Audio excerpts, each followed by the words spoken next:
ধুলায় জড়ানো এই সংসারের সামনে কিন্তু শরীরের সমস্ত ক্লান্তি খুবই ছোট মনে হয়।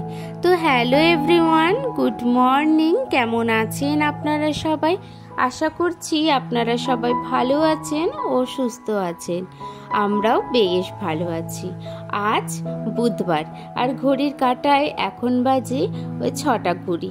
এখন থেকে আপনাদেরকে সাথে নিয়ে আজকের ভিডিওটি শুরু করলাম। আশা করছি ভিডিওটি আপনাদের বেশ ভালো লাগবে। ঘুম থেকে উঠেছি অনেকক্ষণ আগে, তো উঠে সমস্ত বাসি কাজটা সেরে নিয়েছি। বাসি কাজ করার পরে ভাবলাম আজকে একটুখানি ঘরটাকে ক্লিন করি। অনেক দিন ধরেই ক্লিন করা হচ্ছে না, প্রায় এখন 1 সপ্তাহ হয়ে গেছে ক্লিন করা হয়নি। শরীরটাও ভালো যাচ্ছিল না ওই জন্য। তো এদিকে দেখুন, সবার প্রথমে ভাবলাম কি যে বাবুর দুধের বোতলগুলো আগে রান্নাঘরে রেখে আসি, তারপরে ঘরের ক্লিনটা শুরু করে দিই, যেহেতু চেয়ার তো লাগবে ওই জন্য। তো এদিকে আমি প্রথমে কি করেছি, আমার টেডির জায়গাগুলোকে ধরেছি। দেখুন কি পরিমাণে জানেন তো ধুলোটা পড়ে গেছে। ওই 7 থেকে 8 দিন হয়তো ঘরটাকে ক্লিন করা হয়নি। ওপরে ওপরে সমস্ত জায়গায় ক্লিন করেছি, কিন্তু এই টেডিগুলো সরিয়ে ক্লিন করাটা আমার হয়নি। তো তাতে এতটা পরিমাণে ধুলো পড়ে গেছে কি বলবো। তো সেগুলোকে বারবার করে মুছে কি করলাম, আবার টেডিগুলোকে একই জায়গাতে রেখে দিয়েছি। আর এই টেডির জায়গাগুলো না প্রত্যেকটা দিন হাতেও পাওয়া যায় না যে মোছার জন্য। তো সেই জন্য ওই 1 সপ্তাহ পরেই আমি সমস্ত কাজগুলো করে থাকি। তারপরে টেডিগুলো গোছানোর পরে এই পুরনো শোকেজের কাছে চলে এসেছি। এখনও জানেন তো তাতান ঘুমাচ্ছে। তো তাতান ঘুমাচ্ছে ওই কারণে হালকা পাতলা কিন্তু আমি ক্লিনটা করে নিচ্ছি। হালকা করে ঝেড়ে মুছে সমস্ত জায়গাগুলো পরিষ্কার পরিচ্ছন্ন করে রেখে দিচ্ছি। যত ঘর বাড়ি পরিষ্কার পরিচ্ছন্ন থাকবে ততটাই দেখতেটা সুন্দর লাগে। আর জানেন তো, নোংরা ঘর বাড়ি কিন্তু দেখতেও ভালো লাগে না, আর পরিষ্কার ঘর বাড়িতে কিন্তু লক্ষ্মীশ্রীও বজায় থাকে। ওই কারণে চেষ্টা করি যতটা যে পরিষ্কার পরিচ্ছন্ন রাখার। কিন্তু তারপরেও বাচ্চার ঘর তো প্রত্যেকটা দিনই কিন্তু এলোমেলো হয় ঘর বাড়িগুলো। যতই গোছাই না কেন, সারাটা দিন তাতান এখন খেলাধুলো করে, ঘর বাড়িগুলো এলোমেলো করে। তারপরে আমি রাত্রেবেলা একেবারে গুছিয়ে সমস্ত কিছু করে কিন্তু ঘুমাতে যাই। তো এদিকে দেখুন, টেডির জায়গাগুলো গোছানোর পরে পুরনো শোকেসটা আমার গোছানো হয়ে গেছে। তারপরে ওই জানলাটা হালকা করে মুছে নিচ্ছি। ওই কাচের জায়গাটাতে একটু একটু করে ঝুল পড়েছে, সেই জন্য। তো পর্দাটা মুছে চলে এসেছি নতুন শোকেসের সাইডগুলো মুছে দিতে। সাইডগুলো তো বেশ ভালো করে নোংরা জমে গেছে। তো সেই কারণে সমস্ত জায়গাগুলো করে একবারে নিখুঁতভাবে কিন্তু কাজগুলো করার চেষ্টা করি প্রতিদিনই। আশা করি, জানি না আপনাদের কতটা আমার ভিডিওগুলো ভালো লাগে, যদি প্রত্যেকটা দিনই চেষ্টা করি নিজের কাজগুলোকে ভালোভাবে পরিষ্কার পরিচ্ছন্নভাবে আপনাদের সাথে শেয়ার করতে। তো এদিকে 2টো শোকেসই আমার গোছানো হয়ে গেছে। তারপরে তাতানের ওষুধের র্যাকটাকে গোছাচ্ছি। ওষুধের র্যাকটা পরিষ্কারই আছে জানেন তো, কিন্তু তারপরেও তাতান কি করেছে, ওই পাউডার ফেলে সমস্ত পাউডারগুলো ফেলে দিয়েছে কেস থেকে। তো সেই কারণে পুরো সাদা সাদা হয়ে গেছে। ওই জন্য ওষুধের র্যাকটাকেও একবার করে আমি ঝেড়ে মুছে নিচ্ছি। আর এই যে সমস্ত ওষুধগুলোকে এবারে র্যাকের মধ্যে রেখে দেব। রেখে দিয়ে র্যাকের জায়গাটাকে পরিষ্কার করে র্যাকটাকেও ঢুকিয়ে রেখে দেব। আর র্যাকের জায়গাটাতেও ঝাড়া হয়েছিল, তো ওই কারণে আগের থেকে আমি ঝেড়ে রেখেছিলাম। এই যে দেখুন, ওষুধ রাখা হয়ে গেছে। তারপরে র্যাকটাকেও আমি রেখে দেব। র্যাকটাকে গোছানোর পরে চলে এসেছি তাতানের এই যে কাঁথার পুরো থাকগুলো গোছাতে। আজকে কিছু কিছু জিনিস এখানে নতুনত্ব ঢোকাবো। মানে আমার যে সমস্ত কেকের প্রোডাক্টগুলো আছে সেগুলো একবারে রাখার জায়গা পাচ্ছি না। তো রবিবার দিনকে তো আমি হাজবেন্ডের সাথে গেছিলাম তো কিছু সমস্ত জিনিসগুলো কিনতে, আর এনে আর রাখা হয়নি, সে প্লাস্টিকের মধ্যেই রাখা ছিল। তো ওই জন্য ভাবছি কি একটা জায়গা পুরোপুরি ফাঁকা করে ওইখানের মধ্যে রেখে দেবো। আর জানেন তো, এদিক ওদিক করে রাখলে না এত দামি জিনিসগুলো নষ্ট হয়ে যাবে। আর 1 টাকা হোক বা 10 টাকা জিনিস নষ্ট করতে কিন্তু খুবই কষ্ট লাগে।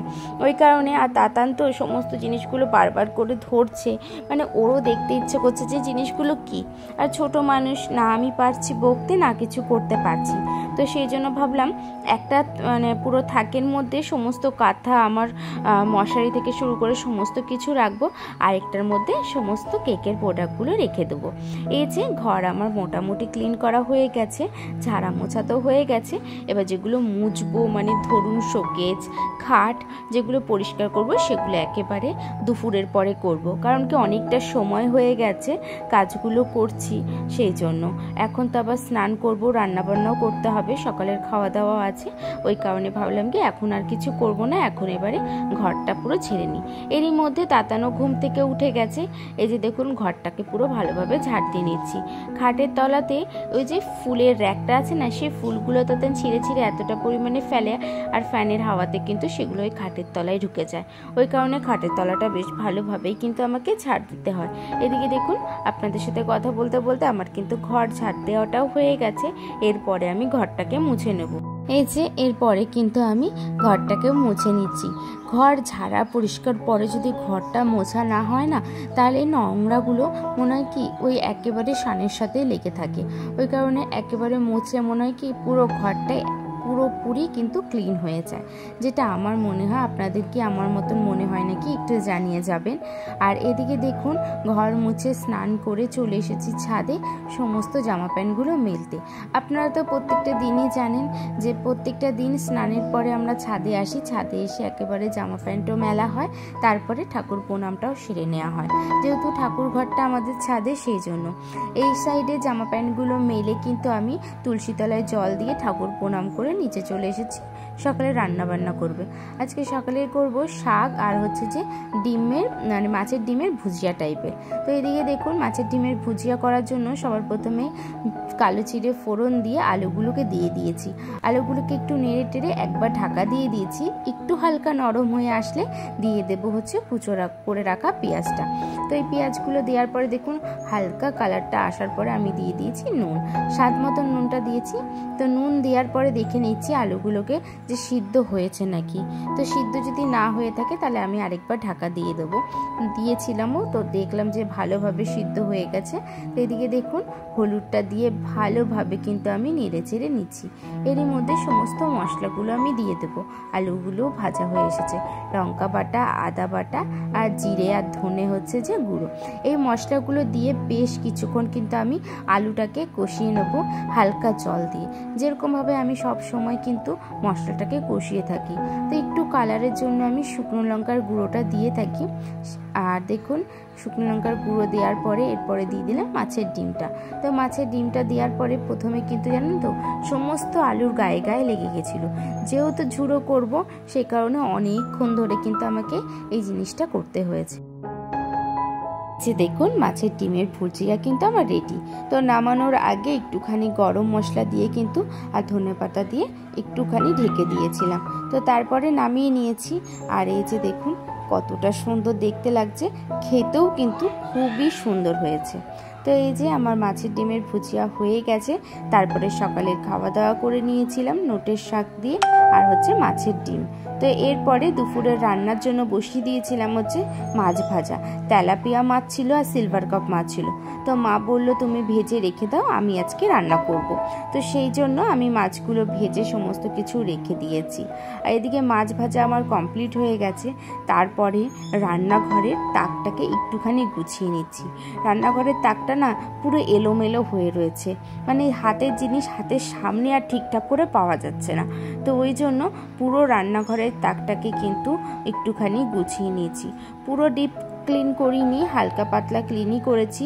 শুকনো কাপড় দিয়ে সমস্ত কৌটোগুলোকে মুছে নিচ্ছি। তারপরে জায়গাটাকে মুছে নিয়ে সমস্ত কৌটোগুলোকে সাজিয়ে গুছিয়ে রেখে দিচ্ছি। আর জানেন তো ওই যে কোনটার দিকে দেখছেন না, এতটা পরিমাণে হলুদ পড়েছিল, ওই সাইডে হলুদের একটা কৌটো আমাদের রাখা হয়েছিল। তো সেটার থেকে হলুদটা পড়েছে। হলুদটা পড়ার পরে কিন্তু পুরো পেপারগুলোতে একদম হলুদ হলুদ হয়ে গেছে। দেখুন এখন সাজিয়ে গুছিয়ে রাখার পরে কতটা জায়গা ফাঁকা ফাঁকা লাগছে না, আর কতটা সুন্দরও কিন্তু লাগছে। এই যে ওপরের থাকটা গোছানোর পরে নিচের থাকটা এবারে গুছিয়ে নিচ্ছি। এখানে সমস্ত বড় কৌটো আছে, যে সমস্ত জিনিস পুরো কৌটোগুলো ফাঁকা সেগুলোকে কি করলাম সাইড করলাম, কিছু কিছু জিনিস রেখে দিয়েছি। এদিকে আমি রান্নাঘরটাকে গুছিয়ে কি করছি, গ্যাসটা মুছে নিচ্ছি। রান্নাবান্নাও মায়ের কমপ্লিট হয়ে গেছে, ওই জন্য এদিকে গ্যাসটাকে মুছে নিচ্ছি। আজকে আর সাবান দিয়ে মুছলাম না, কারণ কি মা একটাই তরকারি করেছে, খুব আহামরি নোংরা হয়নি, ওই কারণে একটু শুকনো কাপড় দিয়ে মুছে নিয়েছি। তারপরে সমস্ত বাসনগুলোকে ধুয়ে নিয়েছি।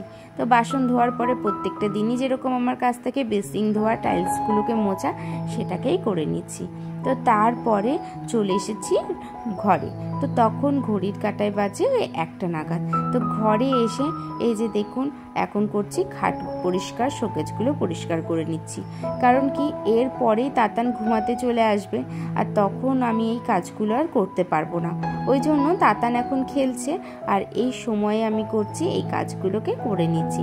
দেখুন সবার প্রথমেই খাটটাকে পরিষ্কার করে খাটের স্ট্যান্ডগুলোকে সমস্ত মুছে নিয়েছি। যতগুলো ধুলো আছে সমস্ত ধুলো একদম পরিষ্কার হয়ে গেছে।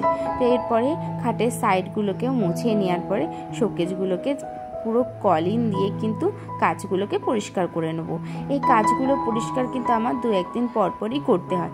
কারণ কি ওই যে এই কাচের মাধ্যমে আমি যেহেতু সিঁদুর থেকে সমস্ত কিছু পরি, তো খুব জানেন তো নোংরা হলে না দেখতেও ভালো লাগে না, আর আবছা আবছা লাগে। ওই কারণে আমি এই কাজগুলোকে অন্তত পক্ষে 2-3 দিনের মধ্যে আমি চেষ্টা করি পরিষ্কার করা। তো সেই কাজগুলোই কিন্তু আমি করে থাকি। এদিকে দেখুন পুরনো শোকেজের কাজটা পরিষ্কার করার পরে নতুন শোকেজের কাজটাও কিন্তু পরিষ্কার করে নিচ্ছি। এদিকে কাজ পরিষ্কার হয়ে গেলে শোকেজের সাইডগুলোকেও পরিষ্কার করে নেব। কারণ কি শোকেজের সাইডগুলো সাদা, তো একটুখানি নোংরা পড়লেই জানেন তো পুরো স্পষ্টভাবে বোঝা যায়, আর তখন দেখে মনে হয় কি ঘরটা প্রচণ্ড পরিমাণে নোংরা, মনে হয় কি যে একদম নোংরার একদম বাসা বসে রয়েছে, এই রকম আমার জানেন তো দেখে মনে হয়। তো এইদিকে দেখুন এই যে শোকেজটা এখন পরিষ্কার করছি, আর এরই মধ্যে চলে এসেছে মনা এসে বলছে কাকি আর দাও আমি করে দিচ্ছি। যেহেতু ও ছোট, ওগুলো তো আর করতে পারবে না, ও খেলা করবে সেই জিনিসগুলোকে নিয়ে। তা আমি বললাম আমি আগে করে নিই, তারপরে তুমি করবে। তো বারবার করে কলিনের বোতলটা ধরছে, ধরে ধরে কি করেছে সমস্ত জায়গায় স্প্রে করছে। ওই কারণে দেখুন কলিনের বোতলটাকে আমি হাতে ধরে রেখেছি। তো এইদিকে দেখুন এই যে আলমারিটাও পরিষ্কার করা হয়ে গেছে। তারপরে আলমারির সাইডটা পরিষ্কার করে এরপরে চলে যাব আমার ছোট্ট গোপুসোনার কাছে। গোপুসোনাটাও কেউ পরিষ্কার করে নেব। আর জানেন তো গোপুসোনাকে যে র্যাকটার উপরে রাখা হয়েছে, মানে একটা পাইপের উপরে রাখা হয়েছে, সেটাও দেখছি বেশ ভালো নোংরা হয়েছে। ওই কারণে পাইপটাকেও পরিষ্কার করে কি করলাম, রিং লাইটটাকে হচ্ছে যে একটুখানি পরিষ্কার করেছি। রিং লাইটের জন্য একটা প্লাস্টিক আনা আছে, কিন্তু সময়বশত ওটা খাটের থেকে আর বের করাও হচ্ছে না, আর রিং লাইটে পরানোও হচ্ছে না। ওই কারণে বাবা বলছে কি রিং লাইটটা কিন্তু নষ্ট হয়ে যাবে, তো আগেই চেষ্টা করো এটা একটু পরিষ্কার করে রেখে দেওয়ার জন্য, যেহেতু এখন রিং লাইটটা ইউজ হয় না ওই কারণে। এই যে খাটের বেড কভারটাও কিন্তু পেতে নিচ্ছি, যেহেতু 2টো বেজে গেছে, আর তাতান কি করছে ঘুমও পেয়ে গেছে। ওই কারণে তাতানকে ঘুম পাড়িয়ে চলে গেছি খেতে। খেয়ে দিয়ে চলে এসেছি ছাদে এসে সমস্ত জামা প্যান্টগুলো তুলে নেব। এরপরে যাব একটুখানি ননদের বাড়ি। তো আম পেকেছে, ওই কারণে মা বললো কিছু কাঁচা আম কিছু পাকা আম দিয়ে এসো। ওই কারণে যে কাজগুলো একটু তাড়াতাড়ি করছি, রেডি হয়ে চলে যাব এরপরে ননদের বাড়ি। তো আজকের মতন ভিডিওটা আমি এখানেই শেষ করলাম। যদি আমার ভিডিওগুলি ভালো লেগে থাকে আপনারা আমার সাথে থাকবেন, পাশে থাকবেন, আর আমার ছোট চ্যানেলটিকে একটুখানি সাপোর্ট করবেন, লাইক আর কমেন্ট আর সাবস্ক্রাইব করে যাবেন। এই যে দেখুন ছাদ থেকে এসেছি, তারপরে রেডিও হয়ে গেছি। রেডি হয়ে জানলাটা বন্ধ করে এরপরে বেরিয়ে যাব ননদের বাড়ির উদ্দেশ্যে।